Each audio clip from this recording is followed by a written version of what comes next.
Good morning, everyone. This is Albert, your real estate salesperson. And for today's video, we are here in one of Avidaland's project here in Cavite, the Avida Park Lane Settings.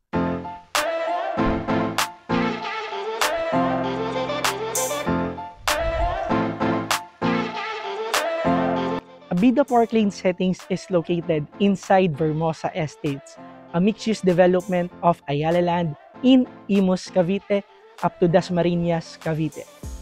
So this is a mixed-use development project of Ayala Land. Pag sinabi nating mixed-use development or a township project, ito is yung mixed, yung residential, yung mga institution, retails, and shopping centers na nasa isang vicinity like itong Vermosa Estates. So itong nasa likuran ko, which is the Macy unit. Before we enter this unit and before ko ipakita sa inyo yung ating amenities, I would like you to drive with me going here in Avida Vermosa Estates. We are now taking Alabang Zapote Road since I came from Las Piñas City. Pagkadating lang po ng Honda Alabang and Madrigal Business Center, kumanan lang po ako para i-take ang Daang Hari Road. Marami tayong madadaanan katulad ng Landers Alabang and Evia Mall. Pinapakita ko po sa inyo itong daanan, nagda-drive tour tayo for you to have an idea kung ano po ang ongoing developments around the area. Dahil syempre po, big factor po ang location when you are getting a property. Aside sa reputable ba yung developer, syempre gusto natin maganda po ang location and accessible. Tulad po neto, sa kaliwa natin, nandiyan po ang MCX exit. If you are coming from SLEX anywhere in Metro Manila, malapit lang po ito. Tulad po neto, may Evia Mall, may Villar City po tayong neighbors na in the future magkakaroon ng U-Town, no? Top universities in the Philippines, may mga ilan na pong nag-sign para magkaroon ng opportunity sa mga anak natin. And of course, magbe-benefit din po ang ating family dyan dahil very accessible na po lahat. If you are familiar with BGC in Taguig, Ayala in Makati, and Nuvali in Santa Rosa, Laguna, all of these are project po ni Ayala Land. So, 15 minutes away lang po from Honda Alabang, narating na po natin itong Vermosa Midtown. On our right is the Vermosa North part. Ayan po in the future ang pagtatayuan ng mga offices and business district. Meron na rin pong existing residential area dyan, which is ang Amaya Series Vermosa. Magta-turn left lang po tayo sa Vermosa Boulevard. On our left is the logo of Vermosa. Nandyan po ang Ayala Mall. And ang kabubukas lang po na Landers Vermosa. Operating na po yan. And ayun po, 3 lanes po pala and 2 lanes ang meron sa Vermosa Boulevard. Ito po ang main road connecting from north to south part. So sa right side po, nandyan po ang Vermosa Sports Hub. Marami po ditong nagja-jogging tuwing weekend.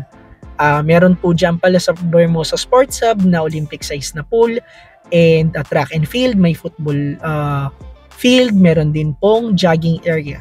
So marami din po ditong events. Imagine po having this kind of community kapag po tumira na kayo sa Avida Park Lane Settings. Ang katabi po natin dito na neighbors is also a project of Ayala Land like Alveo and Ayala Land Premier.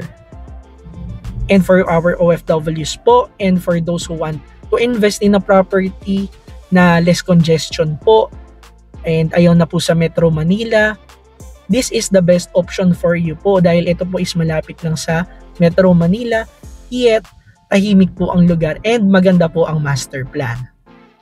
Imagine having this kind of amenities, no? Malapit na sa iyo ang lahat and still maganda po ang property. On our right is the Avida Vera Settings. Ipapakita ko po sa inyo dyan sa loob ng Avida Vera Settings ang model unit and amenities. Ayan po yung naunang project and since marami pa pong naghahanap ng property dito, nagawa po ulit si Avida ng isang project. Ito po yung nasa kaliwa natin. Yung pinapakita ko po sa inyo is the actual site ng Avida Park Lane Settings. Ayan po yung i-offer ko sa inyo. Pre-selling po yan. Ayan po ang guardhouse and ongoing na po ang road construction.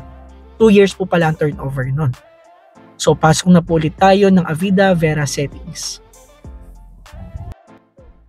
And we are back here inside Avida Settings Vermosa. If you are an OFW and syempre naranasan mo nang tumira abroad, no? Then having a property here in Vermosa Estates is the best option for you. So, ipapresent ko na sa inyo yung ating Macy unit. It has a floor area of 67 square meters and a lot area minimum of 125 square meters. Yung ating roofing po is a stone galvanized iron. Kapag po sobrang init ng araw, kahit paano po nababawasan niya po yung init na pumapasok sa loob ng ating bahay. And at the same time, minimal po i-sustain ng ganyan pong roofing. And also, etong part na to sa ating bahay, meron po tayong stone cladding, which additional aesthetics po sa labas po ng ating bahay. So, again, this is a detached unit, meaning to say, makakaikot po kayo sa buong palibot ng inyong bahay. So, sukatin po natin for you to have an idea. So, ating front setback is 5.5 meters. So, this part will be your carport. It can fit 2 cars kung isasagad natin isang kotse dun sa dulo. And it depends pa rin kung meron kayong maraming kotse, no? And ang ma-avail ninyo is yung mas malaki kaysa dun sa ating average lot size. Then, of course, you will have enough space pa for your other cars. Sa side naman natin, ito yung inyong magiging service area. Meron na tayo dito saksakan kung ika-car wash natin yung ating mga kotse or meron tayong electric vehicle. And for our back setback naman po is 1.5. So, sinusukat natin siya, no, para meron kayong idea na kahit hindi niyo makita in person itong project natin sa ngayon, and kung meron kayong plan to have an expansion in the future, like malaki ang family, and then since this is just a 3-bedroom unit and gusto niyo nang magkaroon ng bedroom sa baba ng inyong bahay, then pwede po ninyo extend yan. By the way, here is the back door going to your kitchen. Later on, ipapakita po natin yan sa inyo. And this part of your house, nandito naman po located yung ating sliding door going to your dining area.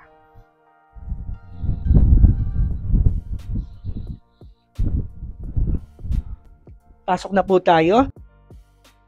And this is what your house will look like.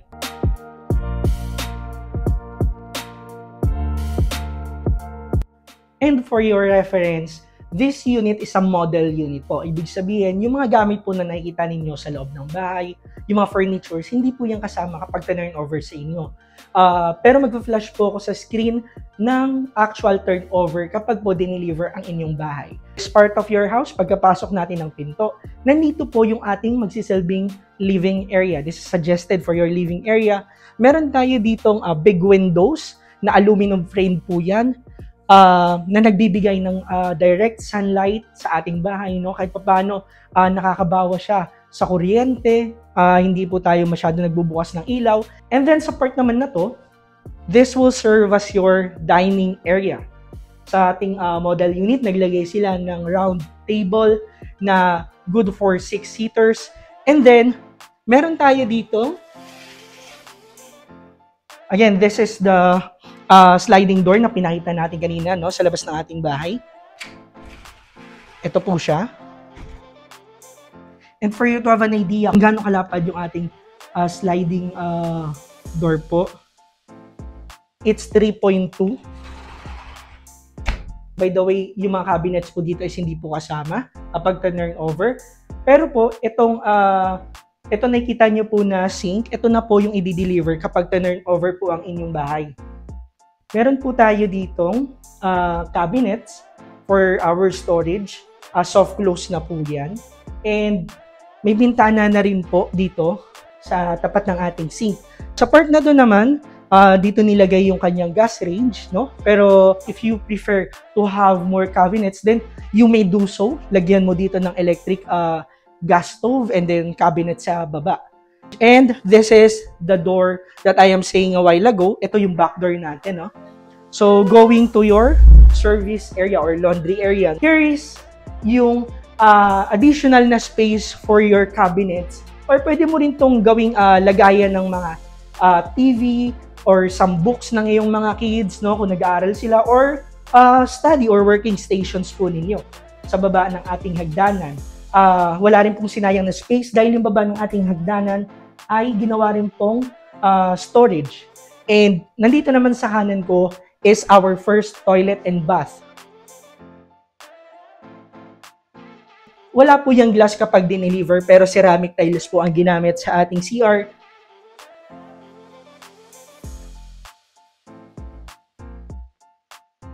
PVC type po yung ginamit na pintuan sa ating CR. Ang ating pong hagdanan is made from steels, ang hand railings. Ang ating naman pong steps is made from wood. Let's go na po sa taas.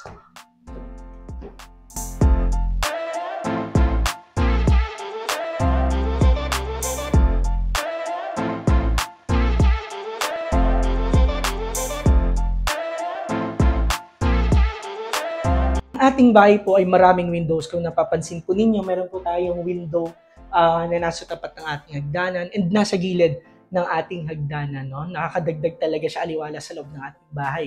On my right will be your second toilet and bath po. Again, the deliverable po is same with the first floor's toilet and bath.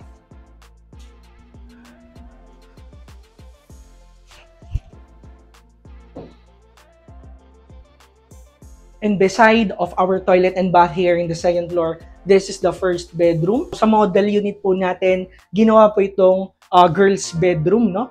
But if you have many kids, pwede naman kayo maglagay ng inyong double deck. Since detached po ang ating bahay, lahat po ng kwarto is meron pong mga bintana.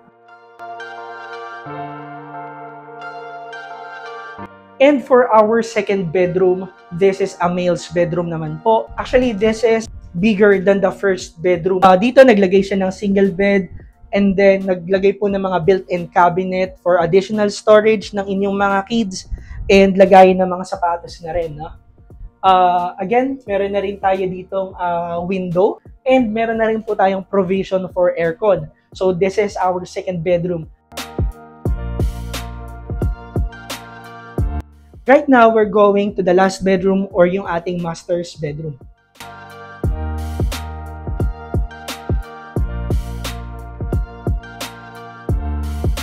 Meron ka na ditong windows na window frame, aluminum window frame din po. And sa part na to, nandito naman po yung ating corner window, which is kanina, napakita ko po no, sa may bandang living area natin. Nandun po yung gantong klaseng window na corner type po. Which is, maganda po siya, no? Nakakadagdag po siya aesthetic sa bahay.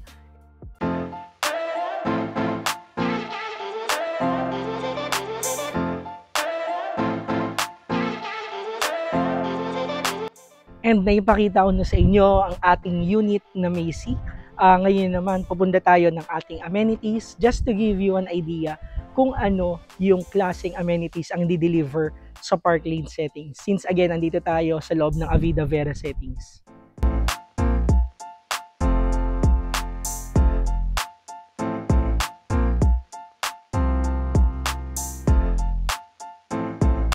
And we are here in our amenities. Again, just to give you an idea, ito yung mga amenities na i-deliver sa atin, no? Sa village na kukunin natin pag kumuha tayo ng bahay sa Avida Parklane settings. Siyempre, kapag weekends, no, gusto natin magkaroon ng memorable weekend na banding kasama yung ating mga anak. You have your fitness zone here. Meron tayo ditong kids playground. And sa mga tropa naman natin dyan, no, naka-community natin. Nandito naman yung basketball court.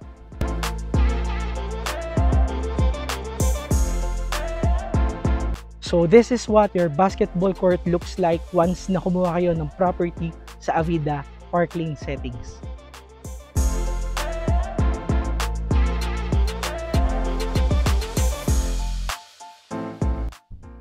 And ito naman yung ating swimming pool area. Katabi po siya ng ating village pavilion.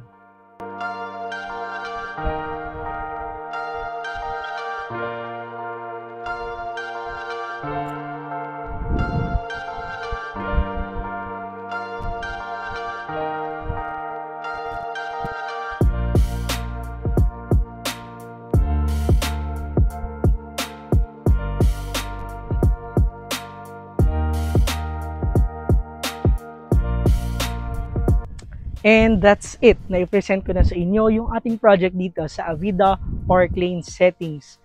What are your comments? Please comment down below. And for those who are still looking for a property for its price range, nasa loob ka na ng isang estates na kung saan sustainable ang community, napakalapit sa lahat, may mga institutions, retails, shoppings, malls, and business district. Kompleto po yan dito sa Vermosa Estates. And again, kapag kumuha ka ng property, meron na tayong magandang amenities. Okay ang bahay, matibay ang bahay, at syempre ang property management na nag-handle is also an Ayala Land Company, which is ang APMC or Ayala Property Management Corp. So again, if you're interested, please send me a message. Ilalagay ko sa description box ang aking email address, ang aking cellphone number, and ang aking Facebook accounts. And ayun, sana nagustuhan ninyo. And sana makapag-tripping tayo soon para mas ma-appreciate ninyo. Again, thank you for watching. This is Albert, your buddy in searching for a property.